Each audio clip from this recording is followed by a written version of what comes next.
Kaya pala si Chavit Singson ay iba na sinasabi. Mga Duterte supporters na pala ang kanyang mga kasama ngayon. Mga DDS na kasama si General Esperon, dating National Security Advisor, dating military, at yung ilang mga personalidad sa Duterte supporters ayaw natin banggitin doon sa kanyang press conference na ginawa dyan sa Club Pilipino. So kaya pala ganyan ang mga paliwanag na nanghihikayat sa kabataan, magprotesta, huwag daw tumigil hanggat di natatanggal ang mga korap sa gobyerno. Sinabi niya na para bang kakampirin ni Pangulong Marcos ang mga Diskaya dahil ang mga kontraktor daw sa Ilocos Sur ay Diskaya. At meron daw kinalaman ng Malacanang sa korupsyon. Aba, kita nyo, ibig sabihin yan talagang Duterte supporters, DDS na ho ang dating ni Chavit Singson. Ay bahala na kayo. Ito, pakinggan nyo ilang bahagi ng kanyang panawagan sa mga kabataan. Hanggat hindi mo ang babae yung mga officer natin kapuran. Kung maawa sila sa mga estudyante, mga kabataan, dahil hindi pinaglalaban din ang karapatan nila, kasalanan nila. Para hindi mahirapan ng mga kabataan ng mga estudyante, umalis na sila dyan. Pinatutsadahan din nito si Pangulong Marcos kaugnay sa mga katiwalian sa pamahalaan. Kabilang niyan ang mga anomalyang flood control projects. Ito kaya pinag-usapan mga flood control. Sino ngayon ang binibintahan? Diskaya ang gumawa. Ang mga kontraktor nila sa Ilocos Norte, Diskaya rin Ano tayo maniniwala ngayon sa mga pinagsasabi din ng mga inimbestiga? Dagdag pa ni Singson, hindi matatakpan ang pagbuo ng Independent Commission for Infrastructure o ICI, ang katiwalian ng gobyerno. Pero tiwala naman si Singson sa mga tao sa likod ng komisyon na ani ay mababait at kwalipikado. Mukhang papukin lang nila dahil mabubuting tao yung nilagay. Kaya nag-iusap ako sila Dave Singson, Mayor Magalo, magagaling tao yan, saka yung mga iba. Unahin niyo po Ilocos Norte, huwag na kayo. At nang matanong si Singson sa reaksyon nito sa pagpapalit ng liderato sa Kamara, buting tao yan, si Buti D. Speaker D. Maganda lang nila yan. Pero kung utusin mo, Sento, different po lang. sinubukang kunin ng Net25 News and Information Team. Ayan, thank you sa channel pa News 25. Ayan ito makikita ba ito? Ayan matindi Anyway, so sino ba ito mga kasamang ito? Espero Ayan nakikita ba? Ayan si Espero niyan, ito si Espero yung bata ni Duterte. Ayan si Esperon. Kita nyo? Di ba si Esperon yan? Ayan pinalalaki natin para na makita nyo mabuti. Si Esperon. Si Ka Eric nandun din. So ayan po. Pero pang iba, ayaw ko nang banggitin yung ibang mga personalidad na Duterte supporters. Yun sa aking opinion, Mr. Chavit Singson, former governor, nire-respeto kayo ng mga tao dati at kaya siguro sinirespeto rin kayo, lalo na mga Duterte. Kung nagsalita kayo nang walang kayong kaalyado na anumang grupo, baka pwede pang paniwalaan kayo ng taong bayan na kayo nagmamalasakit ng totoo. Pero diyan sa inyong press conference at paghayag na kayo sinuportahan ni na Esperon at iba pa na kaalyado ng dating Pangulong Duterte, may kulay yan.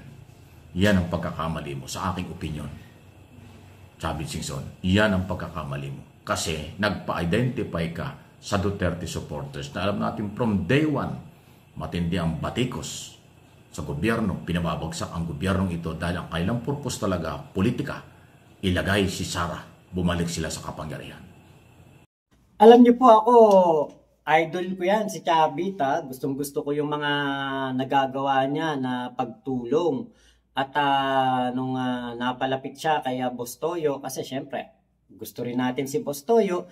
Kaya kumbaga parang nagka-interest tayo dito sa mga tao na ito na mabuting tao ang tingin natin sa kanila. Pero nung talagang nagladlad si Chavit at sinabi nga niya na question niya ang ating Pangulong Bongbong Marcos, pati yung mga proyekto sa Ilocos Norte na hindi naman pala under ni Sandro dahil wala namang proyektong mga diskaya doon sa distrito ni Sandro Marcos, diba?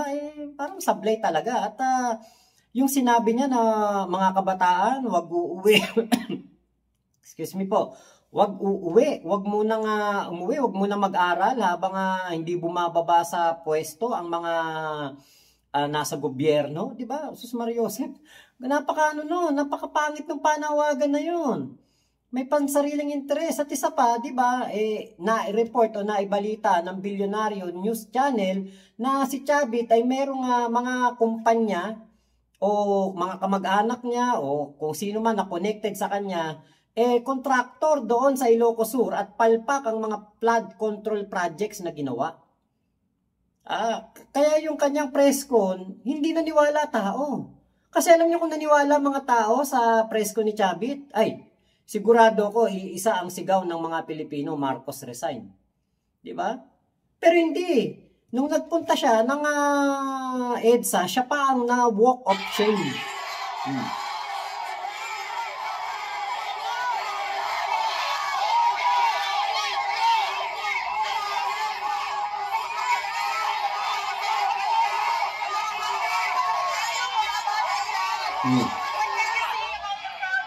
Biruin mo, minumura siya, pinapauwi, kurakot. Diba nakakahiya? Hindi ko inaakala na abuti ni Chavit yan. So ang tanong, Chavit Singson, kasama ka na ba ron sa gustong magpabagsak ng Marcos administration para maibalik or para mailagay si Sara Duterte at maghawak ng kapangyarihan? Hindi yan mawawala sa tanong ngayon. Kasi ang mga kasama mo, kamiting mo at kasama mo dyan sa iyong expose na yan, sa iyong mga sinasabing yan, Duterte supporters. Mukhang kulang ka sa political at saka media advisor.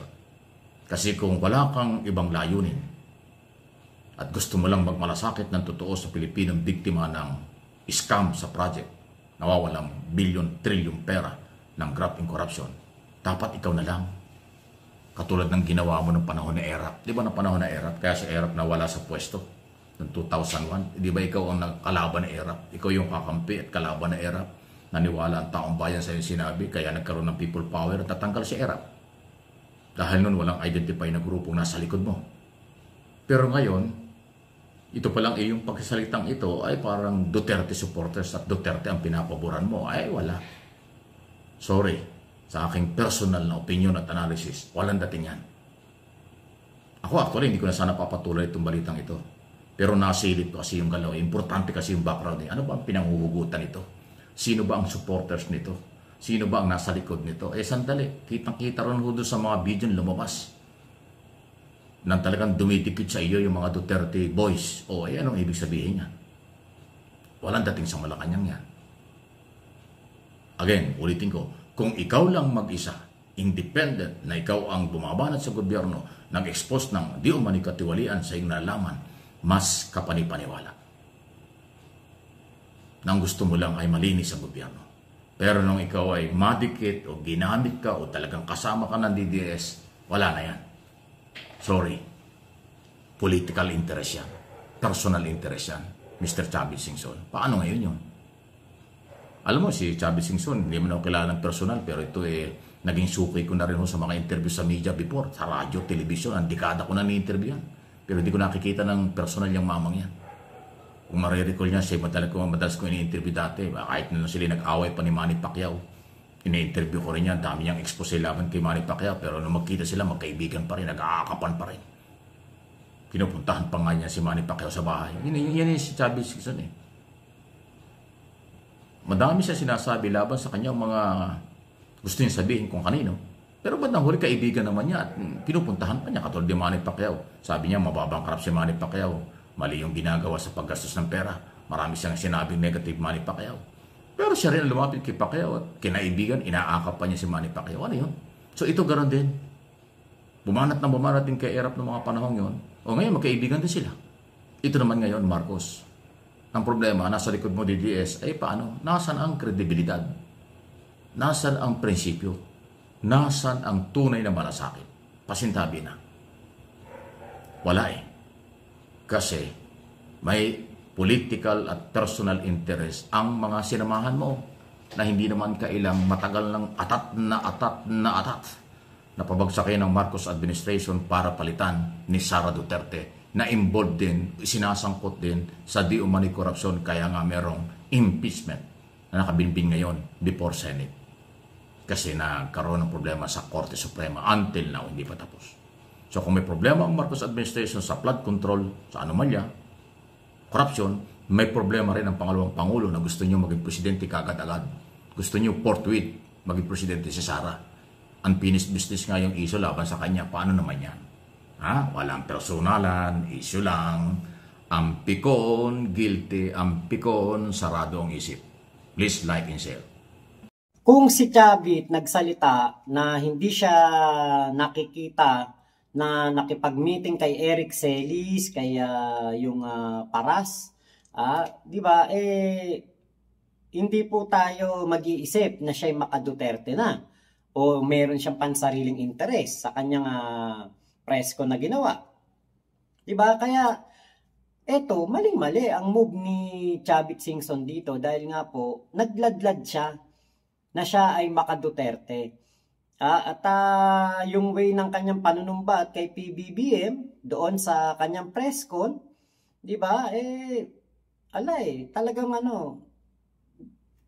ang nangyari, sinasabi ninyo, gusto niyo pababain si PBBM. Gusto nyo na ma-hostage si PBBM sa Malacanang na habang nagkakaroon ng kaguluhan, mapilitan si PBBM na bumaba sa pwesto.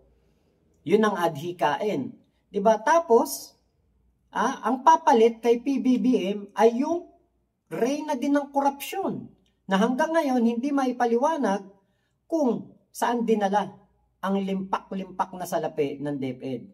Kung sino si Mary Grace Piatos, Kokoy Villamin, Juan Miguel Uishi, mga pagkamahal-mahal na mga safe house na hindi po maipaliwanag kung bakit ganun kamahal. Di ba? Biruin mo ang gusto mong maging presidente ay yung kurakot. Samantalang ang ating Pangulong Bongbong Marcos, ibinunyag ang mga kurakot, ibinunyag ang mga contractors, ibinunyag ang mga contractor na talaga namang may mga ghost projects at meron pong mga flood control projects na substandard. Di ba? Kaya yung pagpapahayag ni Chavit Singson ng kanyang damdamin dyan sa presko na yan, hindi po yan matatawag na makabayan. Yan po ay maka-Duterte. Pansariling interes. Diba? Kaya wala nagladlad ka Buti sana kung hindi mo ginawa yan. Diba po? Kaya kung ma-walk of shame man siya doon sa EDSA, deserve niya yun. Kasi pinakita niya ang tunay niyang kulay. Diba? Yun ang wrong move na ginawa ni Chavit Singson. Kaya siya ay na-walk of shame sa EDSA. Dahil sa kanyang sarili na ring desisyon na lumipat o kumbaga umalis sa pagsuporta kay PBBM at sumuporta sa kurakot na pamilya, sa kurakot na si Sara Duterte. Yun ang maliwanag sa ating mga Pilipino. Diba? Kaya kung mabawasan ang mga follower ni Chavit at mabawasan ang mga humahanga sa kanya, hindi natin masisisi ang mga tao dahil talaga pong hindi naman kahanga-hanga ang ginawa ni Chavit Singson. So maraming salamat po Sir Mike Abe sa yung video na aking nareaksyonan. Salamat po, ingat po kayo. Nasaan mang panig kayo ng mundo, Moma Chup Chup, love you, God bless us all Pilipinas. God first, salamat po.